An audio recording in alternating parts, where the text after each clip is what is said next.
안녕하십니까? 우위, 우파, 보수를 응원하는 깡패 시사입니다. 북한은 대외적으로 알려진 것처럼 어려움을 겪고 있는 나라가 진짜 맞는 것일까요?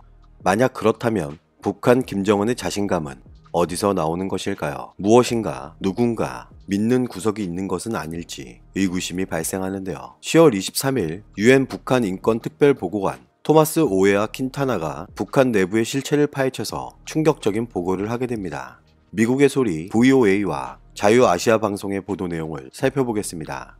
토마스 오에아 킨타나 보고관은 뉴욕 UN 본부에서 열린 기자회견에서 북한의 식량 문제와 인권 침해 문제를 거론하며 관련 북한 내부의 식량난의 원인과 가장 중요한 책임은 북한 김정은 정권에 있다고 강조했는데요.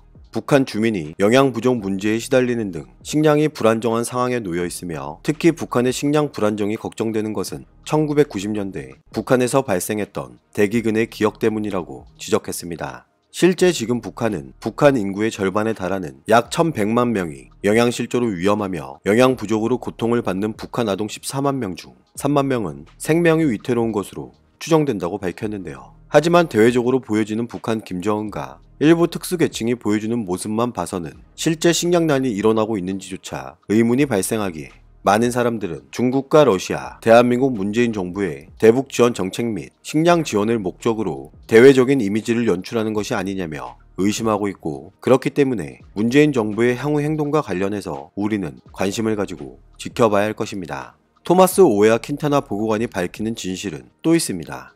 북한 김정은 정권은 알려진 것과는 다르게 인권을 침해하고 있는 정치범 수용소를 계속해서 운영하고 있다는 정보를 입수했고, 이곳에서 벌어지는 일들은 매우 우려스럽다고 강조했고, 북한 김정은 주장과는 다르게 북한 내부의 인권 상황은 어떤 중요한 변화도 없었다고 강조했는데요. 정치범 수용소와 노동교화소 등 북한 수감시설의 여건이 매우 가혹하고 생명을 위협할 정도이며 신앙을 이유로 구금된 사람들을 포함해 자의적으로 구금된 모든 사람들을 석방하라고 북한에 촉구했습니다. 사람의 최소한의 기본권조차 지켜지지 않는 북한의 정치범 수용소이기에 북한 주민들은 여전히 정치범 수용소로 보내줄 수 있다는 우려를 하고 있다고 하는데요. 그래서 북한 내부에서는 변화의 움직임조차 감지되지 않고 있는 것은 아닐까요? 대한민국의 정권 자체가 흔들리는 모습은 북한 주민들에게 혹시 자극제가 될 수 있지는 않을지, 개방과 혁신을 이룬다면 조금 더 나은 삶을 살 수 있다는 것을 깨닫는 것은 쉬운 일이 아닌 것 같은데요.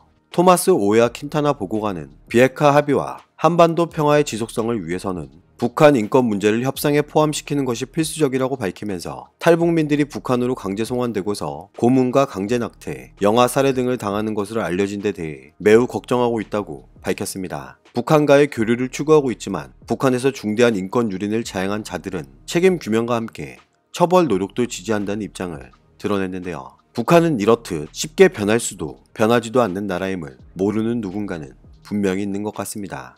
여전히 북한은 미국과의 협상에서는 어떠한 성과도 이뤄내지 못하고 있지만 대한민국 문재인 정부는 그동안 중재자, 대변인을 자처했지만 이제는 협상에 끼워주지도 않는 형국인데요. 북한 김정은이 올해 연말까지가 미국이 새로운 계산법을 가지고 대화할 수 있는 협상 가능 시한이라고 밝힌 적이 있지만 미국은 아랑곳하지 않고 일관적인 태도를 보이고 있습니다. 그래서였을지도 모릅니다. 북한 김정은이 대한민국과 미국을 동시에 압박하는 카드를 꺼내들었는데요. 10월 25일 북한은 문재인 정부와 현대아산그룹의 금강산 시설 철거를 일방적으로 통보하는 데 그치지 않고 10월 27일에는 미국에게 미북 정상간 친분을 내세워 시간을 끌어서는 안 된다면서 올해 연말 안에 새로운 계산법을 내놓으라고 압박했던 것을 우리는 잊지 말아야 할 것입니다. 대한민국 국민들 가슴속에서 잊혀지지 않는 천안함 폭침을 지시했다고 알려진 북한의 대표적인 인물이 있는데요. 미국과 북한의 하노이 정상회담이 노데일 결렬로 끝나자 국제 무대에서 사라진 김영철이 재등장했습니다.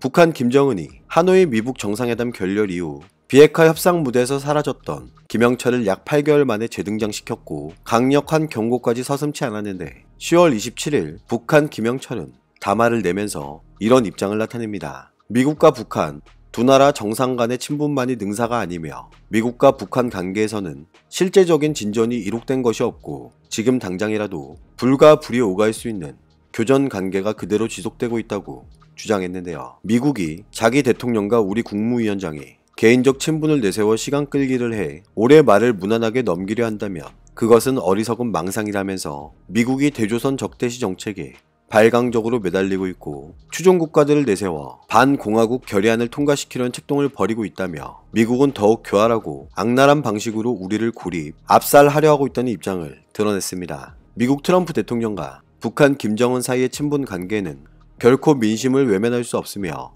미북 관계 악화를 방지하거나 보상하기 위한 담보가 아니라고도 밝혔는데 경고성 발언을 하면서도 북한 김정은과 트럼프 대통령의 친분을 강조하는 모습도 빠뜨리지 않았습니다. 하지만 일부 전문가들은 북한 김정은이 미국 트럼프 대통령과의 친분을 강조했지만 실질적으로는 두 나라 정상 간의 친밀함에도 한계점이 있음을 강조하고 있으며 김영철의 불가불 발언은 추가 도발 가능성을 내포하고 있는 것이라고 분석했는데요. 한 발 늦은 대응과 북한에게 어떠한 항의 한마디조차 하지 못한 대한민국 군 당국조차 북한 김영철의 이번 발언에는 여느 때보다 반응하고 있습니다. 대한민국 군 당국은 북한이 협상 시한으로 제시한 올해 연말 이전에도 미국을 압박하기 위해 추가 도발을 할 수도 있을 가능성이 있기에 북한의 사소한 움직임, 말 한마디에도 관련 동향을 주시하고 있다고 밝혔는데 어디까지나 판단은 여러분의 몫입니다. 북한 김영철의 재등장이 가지는 의미는 무엇일까요? 김영철의 주요 메시지는 결론적으로 대북 제재를 풀기 위해 미국과 연내에 다시 만나야 하며 만남의 과정에서 미국 트럼프 행정부는 시간을 더 끌려고 할 것이 아니라 조속히 새로운 셈법을 제시해달라는 주장을 반복하고 있는 것입니다. 미국 트럼프 정부는 2월 하노이 정상회담까지만 하더라도 김영철은 말이 잘 통하지 않는다면서 김영철이 아닌 다른 협상 파트너를 보내달라고 수차례 요구했기에 북한 김영철의 재등장이 가지는 의미는 생각하는 것보다 더 클 수 있기에 김정은이 작전의 일부로 김영철을 내세운 것이라는 평가가 지배적이고 많은 사람들이 미국 트럼프 대통령을 포함한 참모직들의 반응과 관련하여 주목하고 있기에 향후 행동과 관련하여 우리는 주목해야 할 필요가 있습니다.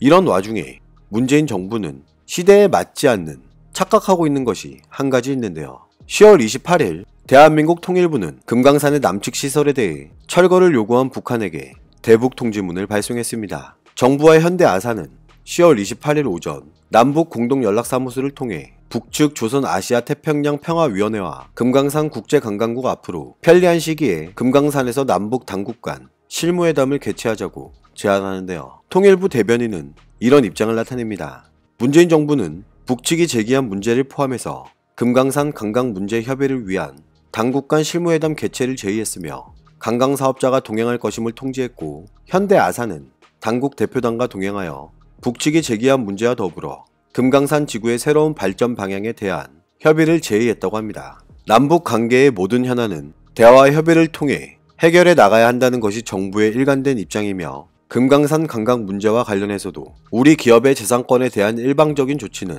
국민 정서에 배치되고 남북 관계를 훼손할 수 있는 만큼 남북 간의 충분한 협의를 거쳐 합리적으로 해결해 나갈 필요가 있다고 밝혔습니다. 금강산 지역은 관광 지역으로서의 어떤 공간적인 기능을 가지고 있을 뿐만 아니라 이산 가족의 만남의 장, 그리고 사회 문화 교류의 공간 등 세계의 기능적이고 공간적으로 구성되어 있다고 볼 수 있다면서 창의적 해법이라는 것도 이런 세 가지를 종합 고려하면서 출발할 수 있다고 주장하는데요. 이에 근거해서 지금 창의적 해법 마련을 위해서 본격적으로 검토 중이라며 좀 더 다각적으로 방안을 검토할 것이고 남북 간 공동연락사무소를 통한 통지문 수발시는 당연히 그에 대한 수신과 발신이 올 것이라는 전제하에 이뤄지는 행위라고 밝혔는데 남북관계 모든 사안에 대해서 또 대북 통지문이 미국과의 협의 대상은 아니라고 주장한 것을 미루어 볼 때 이번에도 대한민국의 가장 큰 우방국인 미국과의 협의는 없었던 것 같습니다. 하지만 북한은 문재인 정부가 제안한 회담을 수용할지조차 미지수이며 금강산 개별 관광 허용은 미국이 주도하고 있는 대북 제재를 교묘히 비껴나갈 수 있기에 일부 군사 전문가들은 대한민국과 미국의 공조를 약화시킬 수 있다고 경고하고 있습니다. 현재 대한민국 통일부는 금강산의 남측 시설 철거 문제를 논의하는 실무협상단을 통일부 교류협력국장을 중심으로 구성한 상태로 마치 대기 상태를 방불케 하고 있으며 금강산 개별 관광 허용과 시설 리모델링 방안 등을 검토하고 있는 것으로 알려졌는데 개별 관광은 대북 제재 위반이 될 수 있다는 사실을 명심해야 할 텐데요. 문재인 정부는 금강산 개별 관광이 UN 안보리 대북 제재 결의에 저촉되지 않는다는 입장을 나타내고 있고 낙후된 시설은 철거하되 일부 시설의 리모델링을 제한해 남북 협력 사업 진전을 위한 돌파구를 마련하겠다는 전략을 짜고 있는 것으로 알려졌습니다. 북한은 처음부터 지금까지 일방적인 통보만을 하고 있는 나라임을 왜 문재인 정부는 인정하지 않는 것일까요? 이번에도 시설 투자 및 리모델링만 받고 북한에서 일방적으로 금지하면 또다시 대한민국 자본만 빠져나간다는 것은 대한민국 국민이라면 누구나 알고 있는 사실입니다. 언제까지 북한에게 끌려다닐 것인지 의문이 발생하는 것은 저뿐일까요? 북한의 의도와는 다르게 강력한 제재를 유지하고 있는 미국, 북한의 말 한마디에 이렇다 할 항의 한마디조차 하지 못하는 문재인 정부, 여러분은 누구의 목소리를 응원하시겠습니까? 오늘도 우리는 우리가 누리고 있는 이 자유민주주의를 위해서 누구의 목소리를 응원해야 할지 선택은 여러분의 몫입니다. 감사합니다.